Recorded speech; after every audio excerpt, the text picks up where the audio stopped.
Good day YouTube, welcome back to a new video. This video is scheduled for Friday, 10 April. This will be about Pablo Escobar, the murder or whatever it is,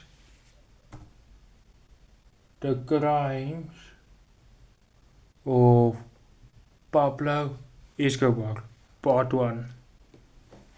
Let's get started. Pablo Escobar.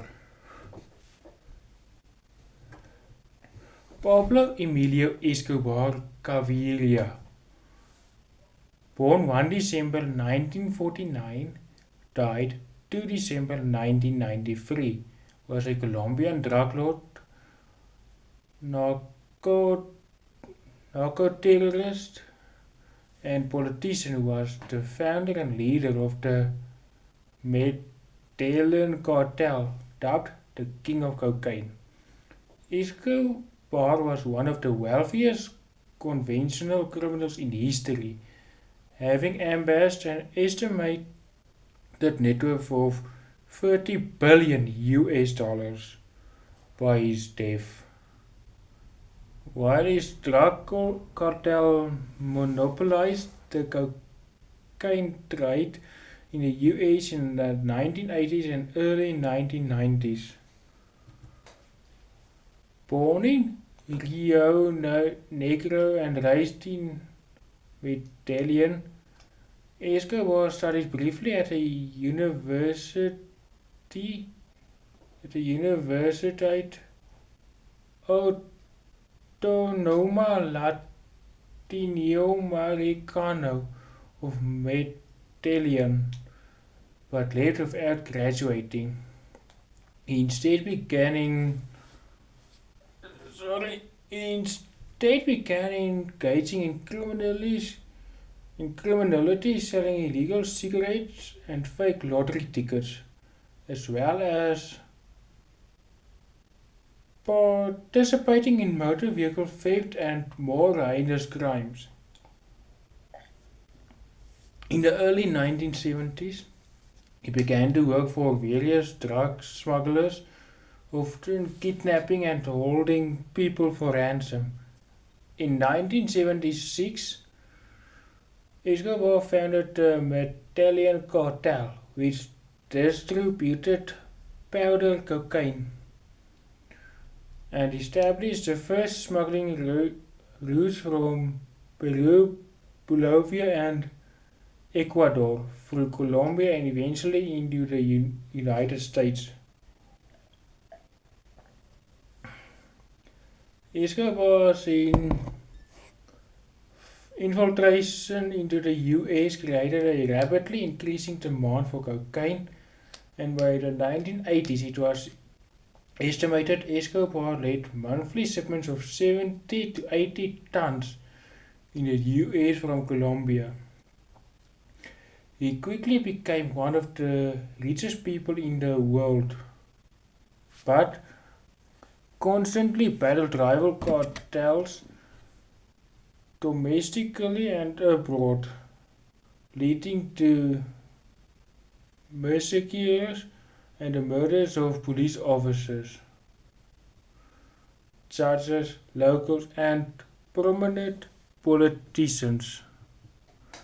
In the 1982 Colombian parliamentary election, Escobar was elected as an alternate member of the Chamber of Representatives as part of the Liberal Party.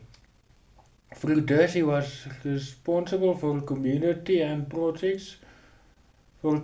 projects such as the construction of houses and football pitches, which gained him popularity among the locals of towns he frequented. However, Escobar's political ambitions were formed by the Colombian and US governments, who routinely pushed for his arrest, with Escobar believed to have orchestrated the Ivica Flight 203, and Dash building bombings in retaliation. In 1991, Escobar surrendered to authorities and was sentenced to 5 years imprisonment on a host of charges, but struck a deal of no extradition with Colombian President Cesar Gaviria, with the ability of being housed in his own self-built prison, La Catedral. In 1992, Escobar escaped and went into hiding when authorities attempted to move him to a more standard holding facility, leading to a nationwide manhunt. As a result, the Medellin cartel crumbled, and in 1993, Escobar was killed in his hometown by the Colombian National Police, a day after his 44th birthday. Escobar's legacy remains controversial. While many denounced the heinous nature of his crimes, he was seen as the Robin Hood-like figure for many in Colombia, as he provided amenities to the poor. His killings were mourned and his killing was mourned and his funeral attended by over 25,000 people. Additionally, his private estate, Hacienda Naples, has been transformed into a theme park. His life has also served as inspiration for or has been dramatized widely in films, television, and in music. Early life.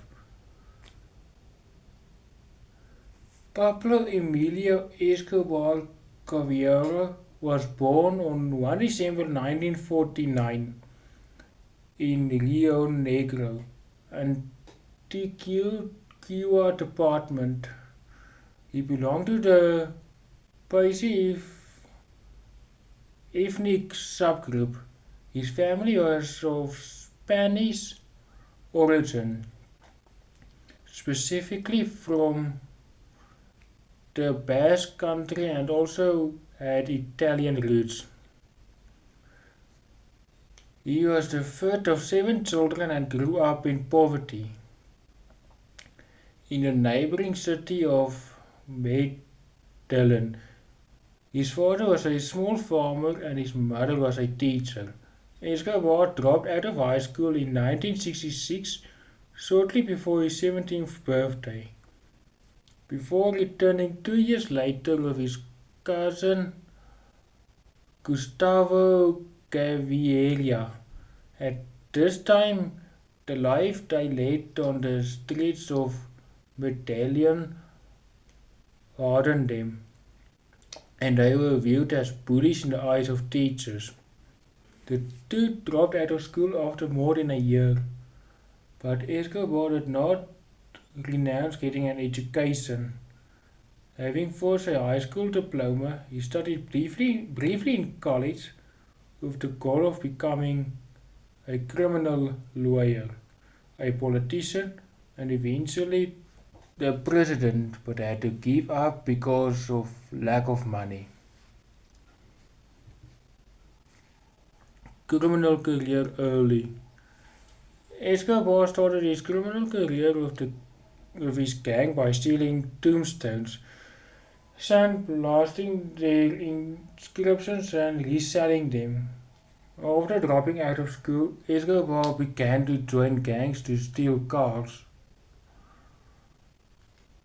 Escobar soon became involved in violent crime, employing criminals to kidnap people who owed him money and demanded ransoms, sometimes tearing up ransom notes even when Escobar had received the ransom. His most famous kidnapping victim was businessman Diego Echevarria, who was kidnapped and eventually eventually killed in the summer of 1971. Escobar received a $50,000 ransom from the Echevarria family. His gang became well known for this kidnapping.